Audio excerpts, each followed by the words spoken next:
Welcome to new TV Telugu. Andhra Pradesh ప్రజల ఆరోగ్య భద్రత దిశగా ముఖ్యమంత్రి చంద్రబాబు నేతృత్వంలోని ప్రభుత్వం ఒక చారిత్రక నిర్ణయం తీసుకుంది. రాష్ట్రంలోని ప్రతి కుటుంబానికి ఏటా 25 లక్షల రూపాయల వరకు ఉచిత వైద్యం అందించే యూనివర్సల్ హెల్త్ పాలసీకి రాష్ట్ర మంత్రివర్గం ఆమోద ముద్ర వేసింది.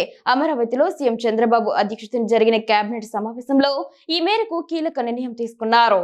ఆయుష్మాన్ భారత్ ఎన్టీఆర్ వైద్య సేవా పథకం కింద ఈ కొత్త విధానాన్ని అమలు చేయనున్నారు. ఈ నిర్ణయంతో రాష్ట్రంలోని అర్హులైన సుమారు 1,63,00,000 కుటుంబాలకు భారీ ప్రయోజనం చేకూరనుంది. అత్యవసర సమయాల్లో వైద్యం కోసం పేద మధ్యతరగతి ప్రజలు అప్పుల పాలు కాకుండా చూసేందుకు ఈ పథకం దోహదపడుతుంది. ఈ పథకం అమలులో వేగం, పారదర్శకతకు ప్రభుత్వం అధిక ప్రాధాన్యత ఇచ్చింది. వైద్యం, చికిత్సకు కేవలం 6 గంటల్లోనే అనుమతులు మంజూరు చేసేలా ప్రత్యేకంగా ఫ్రీ ఆథరైజేషన్ మేనేజ్మెంట్ వ్యవస్థను ఏర్పాటు చేయనున్నారు. రాష్ట్ర వ్యాప్తంగా ఎంపిక చేసిన 2,493 నెట్వర్క్ ఆసుపత్రుల్లో ప్రజలకు ఉచితంగా వైద్య సేవలు అందుబాటులో ఉంటాయి. హైబ్రిడ్ విధానంలో మొత్తం 3,257 రకాల చికిత్సలను ఈ పథకం పరిధిలోకి తీసుకొచ్చారు.